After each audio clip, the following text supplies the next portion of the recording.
Misunderstood creature, man. Yes, it can kill you in 5 seconds, but they're misunderstood. Yeah. Creatures, I get it. Kevin is, he's also a big panda enthusiast, which is where like this all came from. So maybe a panda, maybe we do the show at the panda in the studio? No, I want to go to the Beardsley Zoo and do the show there. Bump at the zoo. I like Bump the Zoo.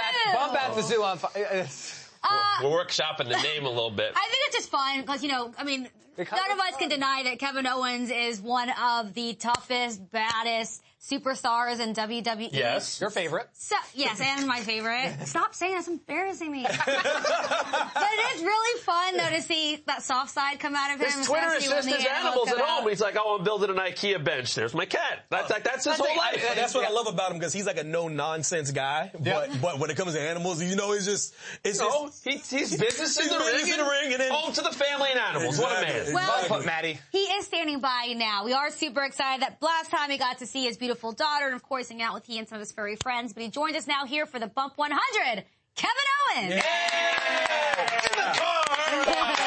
Hello. Good morning, sir. Hello, sir.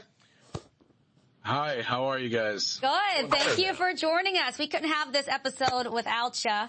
And we just want to... I was hearing you guys, I could hear you guys talking before I came on, and I'm actually on a nature trail right now. Oh, well, how appropriate. There's a squirrel about 20 feet away from me outside the car, and I just drove by a possum. So my morning's going quite well. I feel like eventually there should be like a nature show with Kevin Owens. Oh, God, that should be like a thing that happens at some point. It may, well... I was going to say it may or may not be in the works, but then as I said that, I realized I'm probably not supposed to say that, but it's out there now. We're live. So if it doesn't happen, we know what happened. Guys, fellas, it's good to see that you were able to make it today, because I was watching the post show on Sunday after the pay-per-view, and you guys were so enamored with Bobby Lashley and Roman Reigns. I thought you might not make it today because you'd still be talking about how great they were, 4 days later. Did they send you checks? No. I asked for a tip. I said $1 million tip. If anything, Lashley yelled at us. Mr. Owens, I said it looked like $1 million, but that wasn't enough. I did have to go before Lashley came on, but man, if he had heard you guys talk about him before, I'm sure he wouldn't have yelled at you guys. All right. Well, listen, we got to get back. Say nice things about Kevin now, because he deserves them. And we got to get to talking. No, it's okay. No. You don't have to say nice things on my account. But we actually like you. I don't necessarily like those guys that much. Whoa! Okay, let me bring this. Let me get control of Now this. you're gonna get yourself in trouble. Yeah, exactly. Sorry, we're all interrupting Kayla, which happens to her plenty on Talkin' Smack. So let's just let her say what she's got to say. You're welcome. Trust me, I'm a weekly viewer, and sometimes I'm on the show and I see what happens. I got you. I appreciate it. Okay, phew. Let's talk about what's going down. Guys, shut up. Let's talk about what's happening this Friday night at SmackDown, Kevin Owens. You have a huge Intercontinental Championship opportunity. It is a fatal four-way. So where's your mind at just a few days away from this? Well, it's actually a bit conflicted, because I would love to be Intercontinental Champion again. However, and this is going to sound bad, but I would really love to be the champion again. But if I don't win the title, I won't be that heartbroken, because there's a good reason. As everybody knows, Owen Hart had a lot of, a very positive influence on my career. I was a big fan of his, and I named my son after him. My wrestling name, Kevin Owens, is obviously a tribute to my son and Owen Hart. And what some fans have pointed out to me in the past is that me and Owen Hart share a birthday. We were both born on May 7th. But also, what's cool is we were both Intercontinental champions twice. And if you add the total amount of days from both those reigns, we have the exact same amount of days as Intercontinental champion as well. Yeah. So I almost don't want to break that streak, but I will allow it, because if I win the Intercontinental title now, it's a brand new title. But when I was the Intercontinental champion, it was the same title that Owen Hart held, the actual design of the title.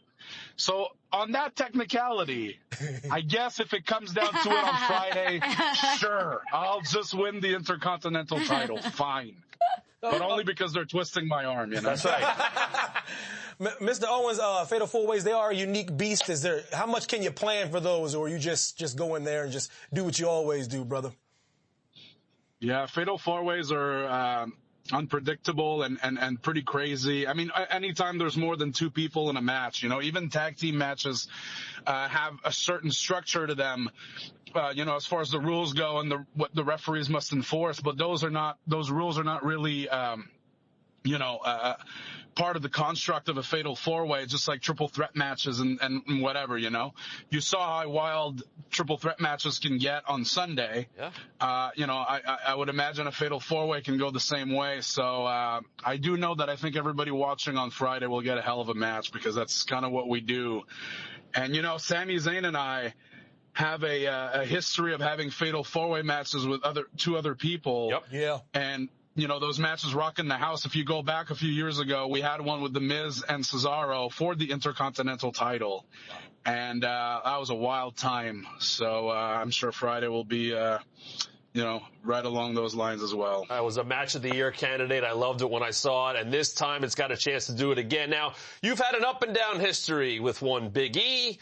Small time in the New Day and all that when he was away. Could you see potentially, as a strategy, maybe getting on the same side as him to neutralize your other opponents?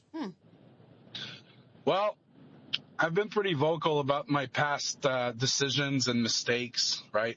Yep. So obviously, I don't know what, here's the thing. I'm an honest person. I can't say for sure that I would never do what I did to New Day back then. I can't say for sure I'd never do it again. I don't know. I know that right now, I look back on a lot of those decisions and regret them. And, you know, Big E wasn't really there when that happened. So he and I, obviously he was not happy with anything I did around that time. He especially was not a big fan of the Big O for some reason. Yeah. But, you know, I really enjoy Big E as a performer, and, you know, before the conflict, I really enjoyed him as a human being as well. So, you know, I don't have anything against him, except, you know, for what he did on Friday. But even that, you know, he dropped me with the big ending. I understand.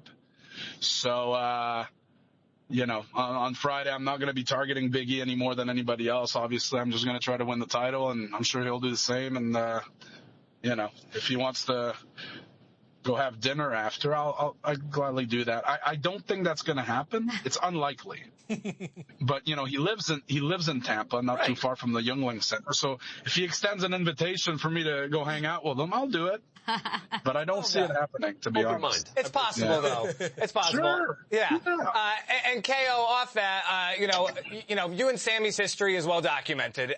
But especially, you know, after everything you've been through, and especially WrestleMania and you getting the win, how frustrated are you that Sami is still on the exact path he was on before WrestleMania? Well, I don't know if he is on the same path, because I haven't really heard anything about his documentary. True. Since I haven't seen his documentary crew around. So I might have not knocked complete sense back into him, but I think at the very least I achieved something. I don't know. He seems to have a different trajectory now, but it doesn't seem to be any more logical than it was. Good old Sami, right? Yeah, honestly, if I could just get him to cut his hair and trim his beard, I'd be real happy. You know? I love his little If anything good comes out of this, hopefully it's that. All right, well, bringing back things to this week, clearly regaining the Intercontinental Championship is a goal of yours, but, you know, you've mentioned you've been on my other show, Talking Smack. And one of the times on your show, Talking Smack, yes. We said it. The show you host better than anyone, yes. Thank you. My show, thank you. But anyway, when you were on that show, you did mention that another goal of yours was to potentially take the Universal Championship from Roman Reigns. Let's take a look back at what you said exactly. Awesome. But something else that changed in me is that when I was Universal Champion the first time, I did not enjoy it at all. But this is where I've changed, because when I become Universal Champion again, I'm going to love every second of it.